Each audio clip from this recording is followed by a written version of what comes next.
going on, guys? It's Greg here, New York Prepper.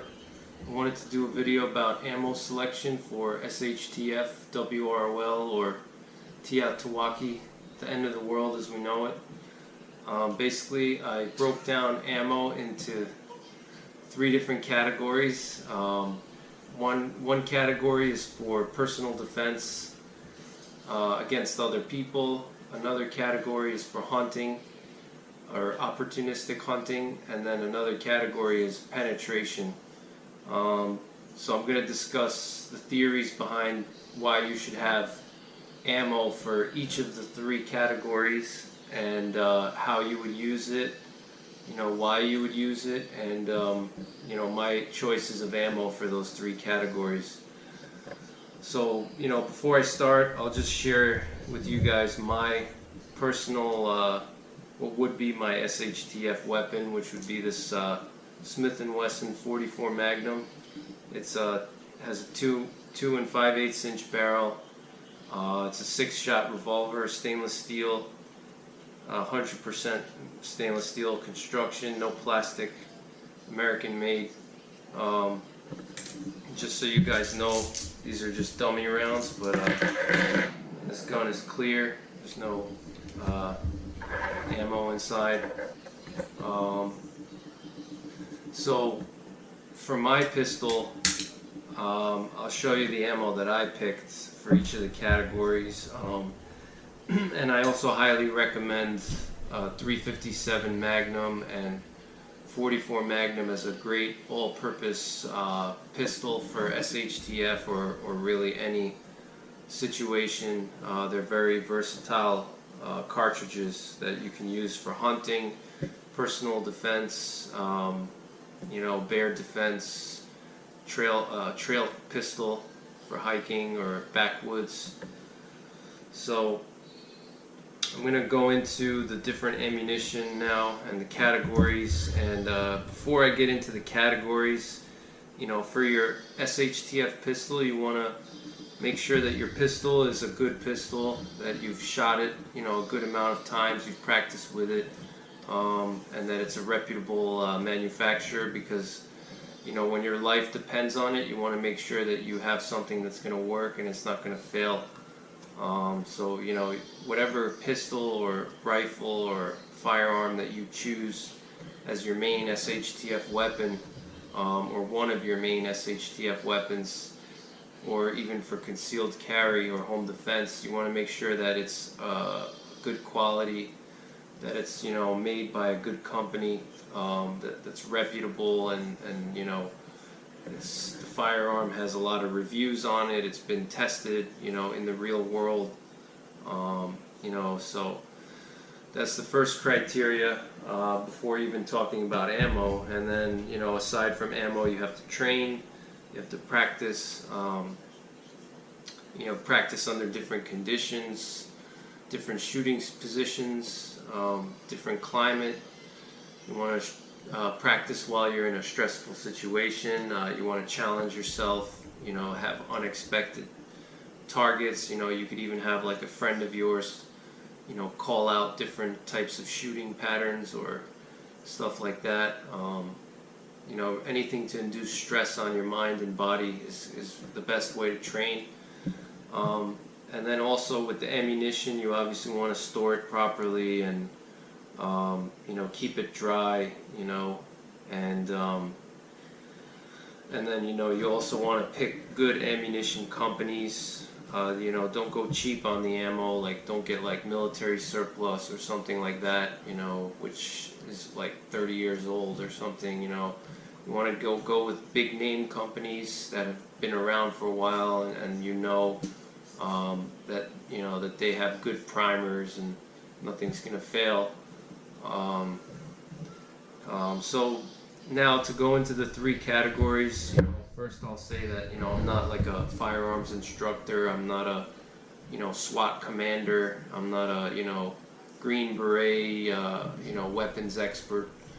I'm just a regular guy that has a hobby of firearms and hunting, and I've been shooting since I was 16. I've shot a lot of different guns. I'm very knowledgeable about ballistics. I'm knowledgeable about different firearms. So I'm not what you would consider an expert, but I know enough to give some basic advice and some good pointers, because I've been shooting for, 15 years or more.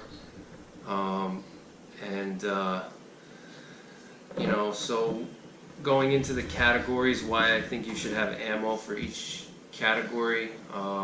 Personal defense, that's obvious, that's the one category I mentioned, and that's, if you're in an urban area or a built-up area and there's a WROL situation, you want to have something that you can defend yourself with against other people. But you need some type of hollow point so you don't over-penetrate, because the human body is not made to stop bullets. It doesn't provide a lot of resistance to bullets, and so you need a hollow point to slow the bullet down, and so that would be the first category. The second category is hunting. If you're in WROL and you may want to hunt, if there's a real SHTF situation, you may be far away from home, you may be at work, you may have to go on foot somewhere, you may have to walk home from work, you may have to travel on foot, to reach your family or to reach a safer destination. The roads may be clogged up with cars, you may have to go on foot, and in that situation, you may have the opportunity to hunt, especially if you're with your family or loved ones, and people start getting hungry and you don't have enough food. You may have an opportunity for opportunistic hunting. Now obviously that's not considered legal, but obviously if you're starving, you have to survive, so in that case you need to have the right ammunition so you can provide an effective humane kill. And then the final category is penetration. Penetration is important. The reason why I think penetration is important is 3 reasons. The first reason is you may be in a situation where you have to shoot through cover. If you're pinned down by a group of bad guys and they all have weapons and they're shooting at you, and they have an advantage over you, obviously, because they have more numbers, more firepower, and they're shooting from cover. You're not going to really be able to to stop them if you only have hollow points or expanding bullets. You need some type of bullet that's going to be able to penetrate through cover, and so you need something like a solid copper bullet, or a hard cast bullet would be a great choice. Full metal jacket would be a good choice as well. And then another situation, may be that you have to stop a vehicle. If somebody's charging at you with a vehicle, you need something that can penetrate through, the engine block and through the radiator and stuff like that to do some serious damage to the vehicle. And a hollow point's just not going to cut it. And then finally, if you're on the trail, or you're hiking in the woods, you're in a grid down environment, and you're hiking, or whatever, you're moving through a forested area, you may come across a large animal or predator that tries to harm you. That's where you need to have something that can penetrate, because a regular hollow point bullet that's designed for urban defense is just not going to provide enough penetration against something like a bear, or a large deer, or an elk, a moose, something like that. You want something that can penetrate, because they have large bone structures and large muscle mass that's much bigger than average person. So that's where another reason where penetration would be important to have. So the way that I would do it is I would stagger my ammunition in my cylinder in my revolver, depending on the terrain that I'm in. I could alternate. Let's say if I'm in an urban terrain and I don't know who I'm going to encounter, maybe I would probably alternate, like a rapidly expanding bullet, with a more solid bullet, and have some type of alternation there. So if I get into a armed, conflict with somebody, and I need to shoot through cover for whatever reason, I don't have to worry about reaching into my backpack and changing the ammo. It's already in the cylinder and it's alternating every other round.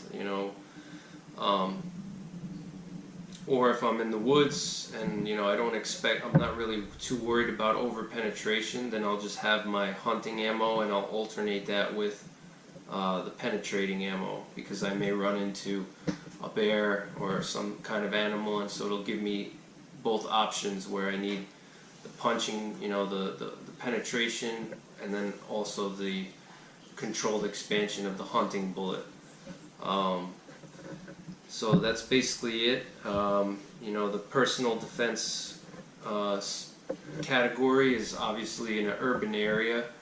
You want to have a hollow point that can rapidly expand, and because you don't want to over penetrate. So I recommend that if you guys are serious about prepping, you should have all three of these categories covered in your your ammunition storage, especially if you have a concealed carry pistol. You should have a variety of ammunition. You shouldn't just have one type, because you never know what type of situation you encounter. You may also encounter a shooter who's barricaded himself behind some type of cover, and you have to neutralize him or whatever.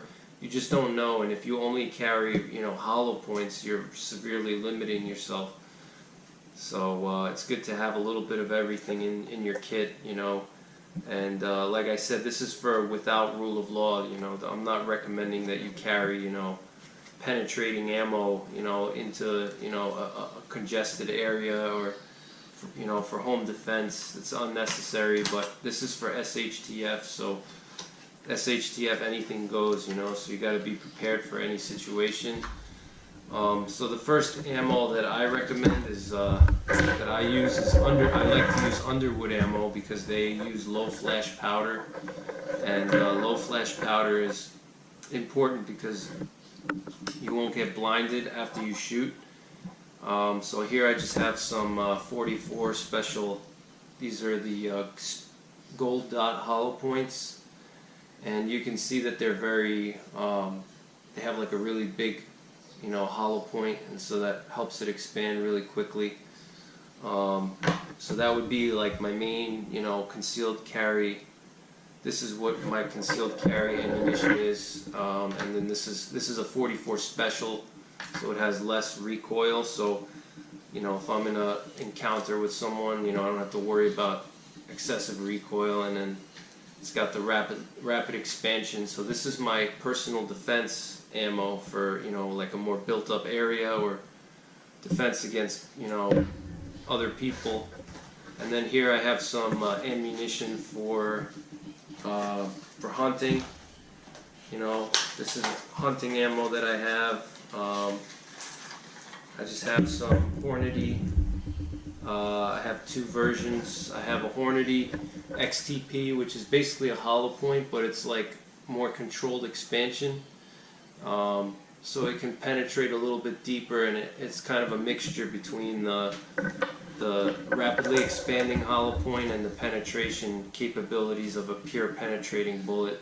And that's what you want for a hunting bullet. You want something that has controlled expansion, so you can penetrate into the body of the animal, but you want it to also expand enough to do enough damage. But you don't want it to expand too much, because it's not going to punch into the vital areas. And then you can also, there's a variety of different hunting bullets. Like you can also get if you have a revolver, I recommend the FTX Hornady Flex Tip, or FTX. It's just it's just a hollow point. It's basically has just a little like plastic cone on the top that increases the ballistics, for longer range shooting. And so these are my hunting bullets. So the Flex Tip and the Hornady, XTP, it's good enough for hunting, And then if we're talking about penetration, I have two different bullets. One of them I haven't tested yet, and that's the Extreme Penetrator from Underwood. And this is the Extreme Penetrator, which is a solid copper bullet. It's pure copper, and it has these little cuts into it, so it increases the damage, you know, the energy transfer, and it kind of slows it down a little, I suppose.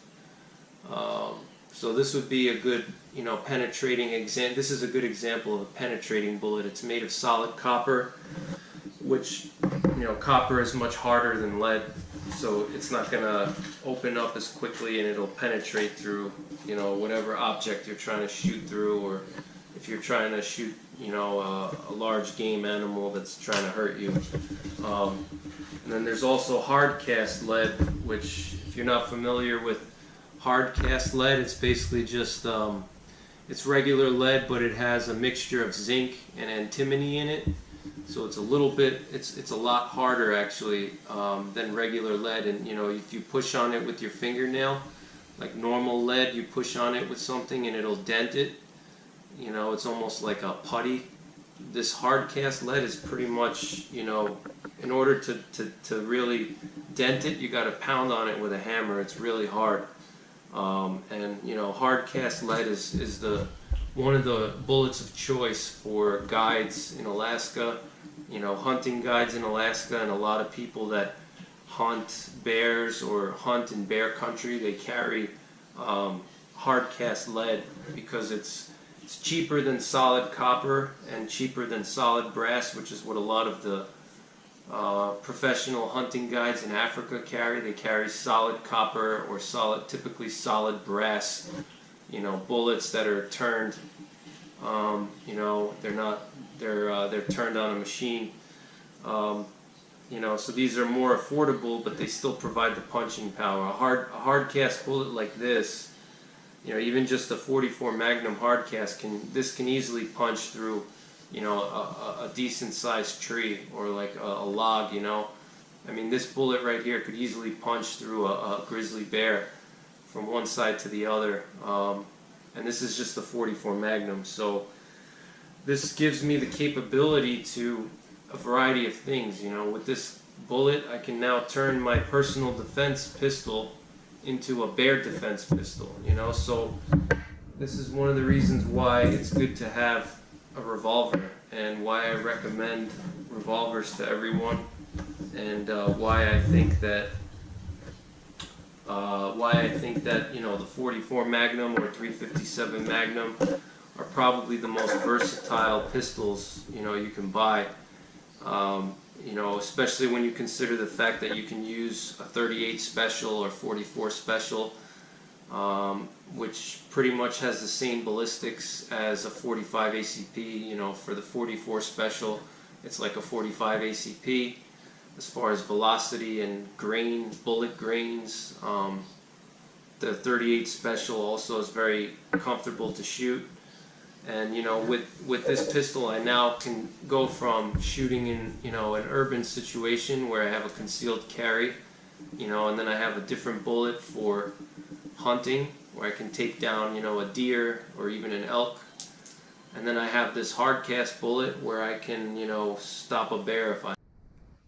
So that's why I recommend revolvers to everyone. But you know, aside from that, you know, basically the purpose of this video is just to break down those three categories, and you know, my theories behind each category and why you should have ammo for each one. Like I said, you need something for SHTF, you need something that can penetrate, you know, you need something you can hunt with, and then you need something that you can use in a urban setting where there may be a chance of collateral damage. So I'm sorry if the video is a little weird. I've been having issues with my camera. I don't know what's going on with it. Hopefully I don't have to send it back. This is, you know, I'm testing my GoPro right now, so hopefully I don't have to send it back. But I hope you guys enjoyed this video, and I hope you learned something. Stay tuned for more videos. I'm going to be doing more shooting videos. Probably going to do it soon, maybe after I'm going to do more shooting videos after the holiday weekend, so stay tuned, and and hopefully you guys have a great holiday and stay safe out there. I may do more videos before Memorial Day, I'm not sure yet, but if not, if I don't see you guys, then have a happy Memorial Day, and I'll see you guys on the next video. Take care, God bless, and New York Prepper out.